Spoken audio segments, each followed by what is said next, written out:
Bismillahirrahmanirrahim. Assalamualaikum warahmatullahi wabarakatuh. Alhamdulillahirabbil alamin wassalatu wassalamu ala asyrafil anbiya'i wal mursalin wa ala alihi wa ashabihi wa man tabi'ahum bi ihsanin ila yaumiddin. Asyhadu an la ilaha illallah wahdahu la syarikalah wa asyhadu anna Muhammadan abduhu wa rasuluh. Faqala jalla wa ala ya ayyuhalladzina amanu taqullaha haqqa tuqatih wa la tamutunna illa wa antum muslimun. Ya ayyuhan nasu taqu rabbakumul ladzi khalaqakum min nafsin wahidah wa khalaqa minha zawjaha wa batha minhuma rijalan katsiran wa nisaa'a wattaqullaha alladzi tasaaluna bihi wal arham innallaha kana 'alaikum raqiba. Ya ayyuhalladzina amanu taqullaha wa qulu qawlan sadida yuslih lakum a'malakum wa yaghfir lakum dhunubakum wa man yuti'illaha wa rasulahu faqad faza fawzan 'azima. Amma ba'd, fa inna asdaqal hadithi kitabullah wa inna afdalal hadi hadi Muhammad sallallahu alaihi wasallam wa syarral umuri muhdatsatuha fa inna kulla muhdatsatin bid'ah wa kulla bid'atin dhalalah wa kulla dhalalatin finnar.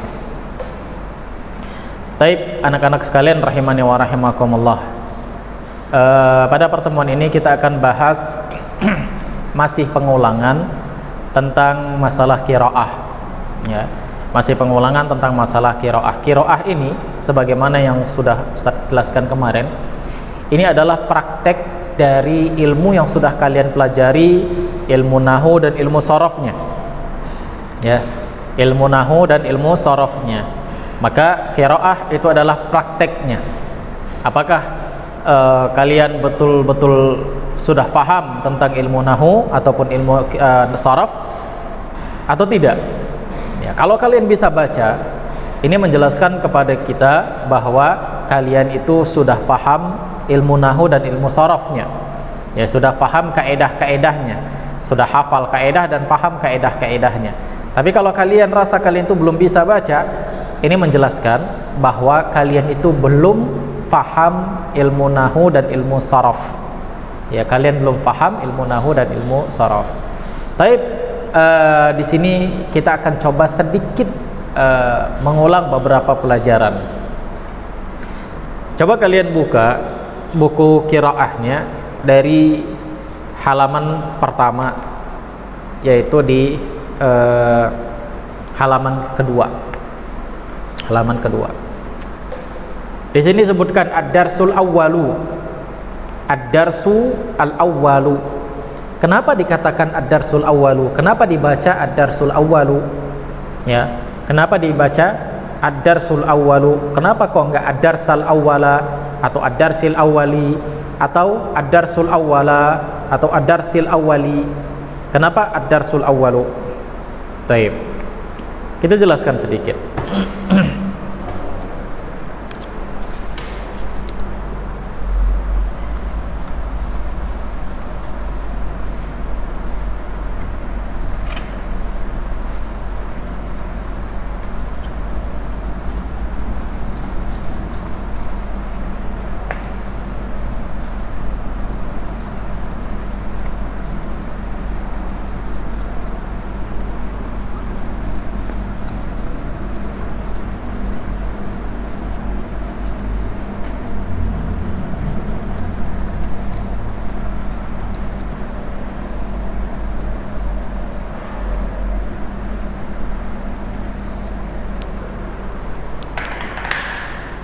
Sebelumnya kita sudah belajar ilmu nahwu itu adalah ilmu yang menjelaskan akhir kalimat, perubahan harokat akhir kalimat, ya, yang kita pelajarin semalam, perubahan harokat akhir kalimat.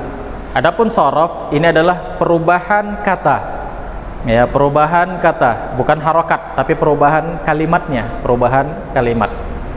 Nah, di dalam ilmu nahwu, untuk membuat sebuah jumlah atau membuat sebuah kalimat ini, kalau bukan terdiri dari isim dan isim, atau yang kita kenal dengan mubtada khobar, maka dia terdiri dari fiil dan fa'il.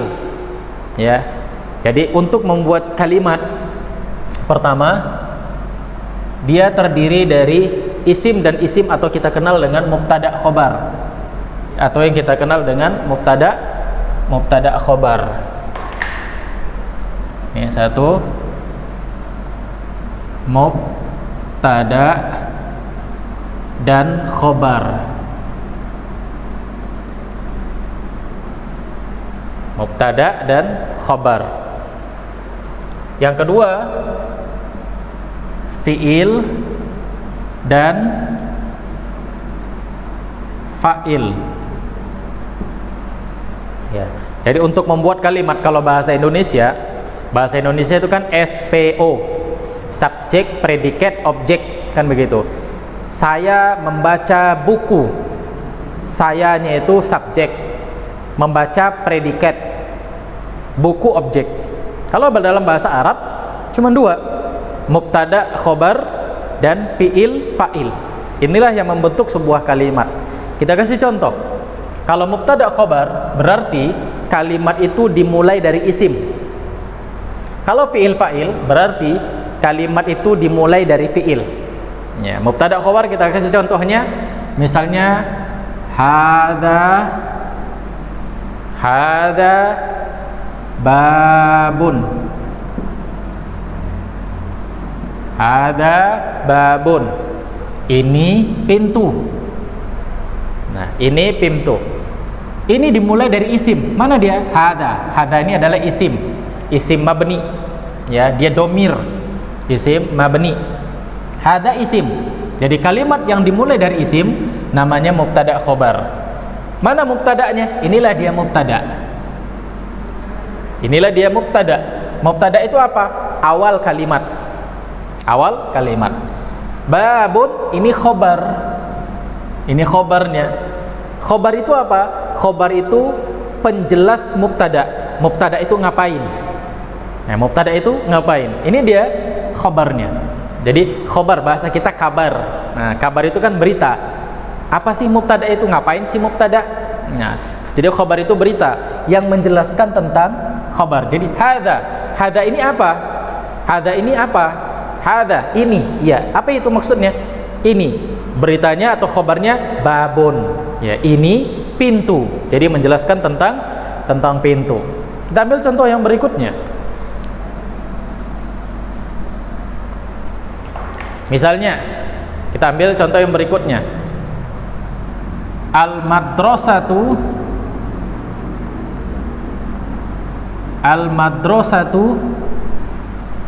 kabiratun.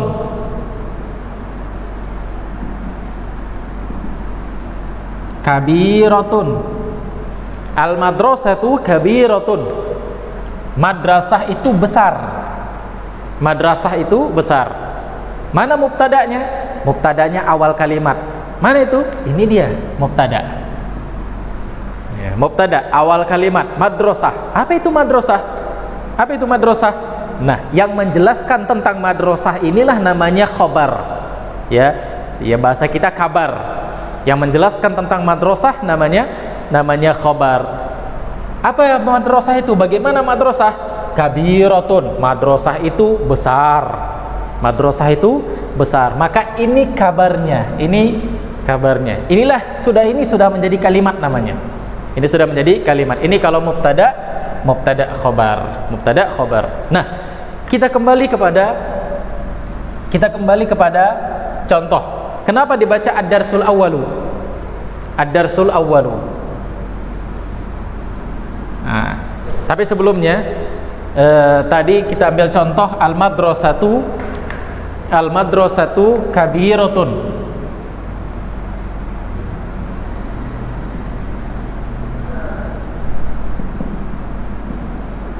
Al-madrasatu kabiratun. Ingat, tanda mubtada, salah satu tanda mubtada dia ada alif lam. Salah satu tanda mubtada ada alif lam. Ini dia. Alif lam. Itu salah satu tanda mubtada. Adapun khobar tidak. Ya. Kalaupun ada nanti tandanya itu nanti di pelajaran yang lain. Jadi khobar umumnya dia tidak ada alif lam. Dia tidak ada alif lam.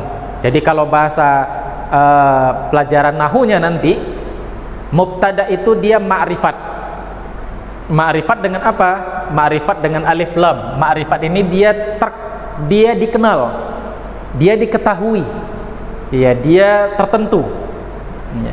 Adapun khobar itu dia nakirah, artinya umum, dia tidak tertentu, umum. Nah, inilah dia. Salah satu tandanya dengan alif lam. Khobar dia nakirah. Nakirah itu artinya tidak ada alif lam, hanya saja bertanwin. Ini dia. Tidak ada alif lam, dia bertanwin di akhirnya. Kalau sudah ada alif lam berarti dia tidak bertanwin. Ya, kalau sudah ada alif lam berarti dia tidak bertanwin. Sehingga ini disebut mubtada, ini disebut khobar. Nah, ini perlu kalian ketahui. Nah, kita coba lihat di contoh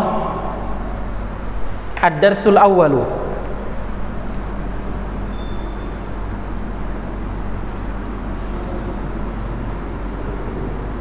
Ad-darsul awwal.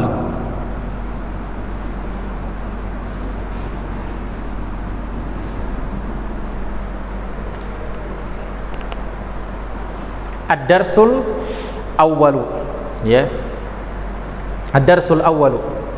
Coba lihat.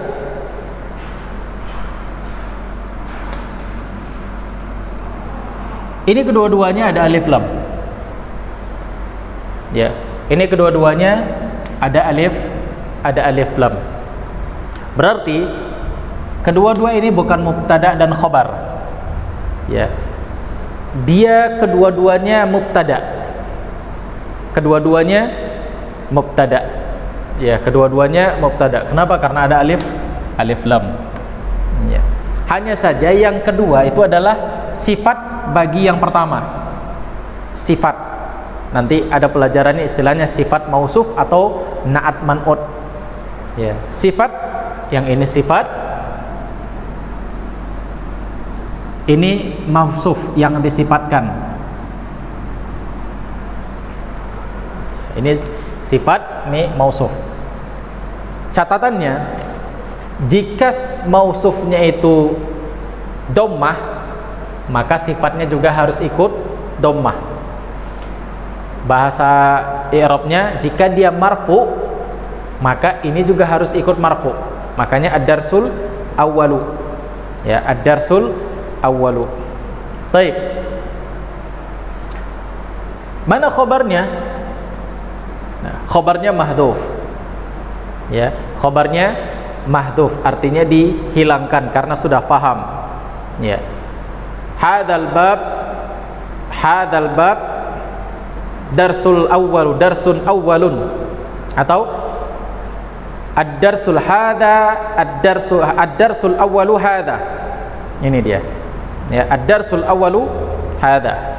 Maksudnya inilah dia bab pelajaran pertama. Bab pelajaran pertama. Baik. Itu dia. Coba kita lihat. Ini yang pelajaran mubtada khabar. Coba kita ambil contoh di sini. Bismillahirrahmanirrahim. I'lam rahimakallah annahu yajibu alaina, atau enggak usah ini. Kita ambil contoh yang lain.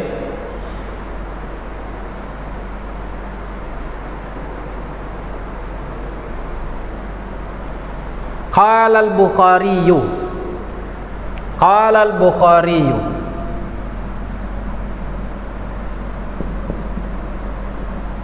Qala al-Bukhari. Kenapa kita baca Bukhari, bukan Bukhariya, bukan Bukhari? Nah, inilah pelajaran fi'il fa'il. Kalimat yang kedua, fi'il fa'il. Jika kalimat itu dimulai dari fi'il, berarti kalimatnya terdiri dari fi'il fa'il. Kita lihat, qala ini fi'il, kata kerja, verb. Ya, qala itu fi'il, kata kerja atau verb. Apa arti qala? Telah berkata. Qala ini fi'il. Jika ada fi'il, berarti harus ada fa'il, apapun ceritanya. Kalau fi'il tidak ada fa'il, maka ini tidak benar. Jadi setiap fi'il harus ada fa'il, baik dia fa'il atau isim fa'il. Ya, baik dia fa'il atau isim fa'il. Isim fa'il seperti apa? Ini Bukhari. Ya, kalau fa'il seperti dari kalimat fi'ilnya, jalasa jalisun. Qala qailun. Itu fa'ilnya. Kalau Al-Bukhari itu isim fa'ilnya. Ya, isim fa'ilnya. Taib. Qala Al-Bukhari. Ini sudah menjadi kalimat. Ini sudah menjadi kalimat. Imam Bukhari berkata. Kenapa? Karena sudah tersusun dari fi'il dan fa'il. Sudah tersusun dari fi'il dan fa'il. Ini sudah menjadi sebuah kalimat. Apa contohnya yang lain? Misalnya anak-anak telah duduk. Ya. Anak-anak telah duduk. Atau seorang anak telah duduk. Jalasa tiflu. Jalasa at-tiflu. Atau seorang murid telah duduk. Jalasa talibu. Jalasa talibu. Nah, untuk fa'il harokatnya harus marfu. Untuk fa'il harokatnya harus marfu. Ya, tidak boleh dia dibuat mansub apalagi majrur. Tidak boleh dia dibuat baris atas apalagi baris bawah. Ya, tidak boleh dibuat baris atas apalagi baris bawah. Ini contoh fi'il dan fa'il. Nah, fi'il ada berapa? Fi'il ada 3. Ya, atau bisa kita katakan 4 lah. Fi'il madhi, fi'il mudhari, fi'il amr, sama fi'il nahi. Ya. Fi'il madhi artinya menjelaskan bahwa peristiwa itu udah selesai. Gak ada lagi. Ceritanya udah selesai. Seperti qala al-Bukhariyu. Telah berkata Imam Bukhari. Sudah berkata, artinya udah selesai. Ya, udah selesai. Tapi kalau fi'il mudhari ini artinya sedang atau akan berlangsung. Ya. Contohnya yaqulu al-Bukhariyu. Atau enggak usah ya Bukhari. Yaqulul mudarrisu. Mudarris atau guru sedang berkata. Ya, yaqulu al-mudarrisu. Atau guru itu akan berkata. Itu dia. Yang ketiga fi'il amr. Fi'il amr itu fi'il yang menjelaskan menyuruh orang lain untuk bekerja, untuk melakukan sesuatu. Ya, contohnya qul ya talib. Qul ya talib, katakanlah. Ya. Qala yaqulu qul, katakanlah. Katakanlah wahai murid-murid. Ya, katakanlah wahai murid. Kemudian yang berikutnya fi'il nahi, artinya melarang seseorang untuk tidak melakukannya. Contohnya ya talib la taqul. La taqul. Jangan bicara, jangan ngomong. Nah, apa rumusnya? Apa wazannya atau timbangannya fi'il ini? Fi'il ini timbangannya, kalau fi'il madi wazannya fa'ala. Fi'il mudhari wazannya yaf'alu. Fi'il amr wazannya if'al. Fi'il nahi wazannya la taf'al. Ini dia. Ini artinya telah, ini artinya sedang atau akan, ini artinya perintah, ini artinya larangan. Jadi ini wazannya. Jadi kalau kita misalnya membaca, murid telah membaca. Fa'ala membaca artinya qara'a. Qara'a talib. Qara'a talib. Talib tadi kita sebut harokatnya harus marfu, harus dhammah. Jadi qara'a talibu. Murid itu telah membaca.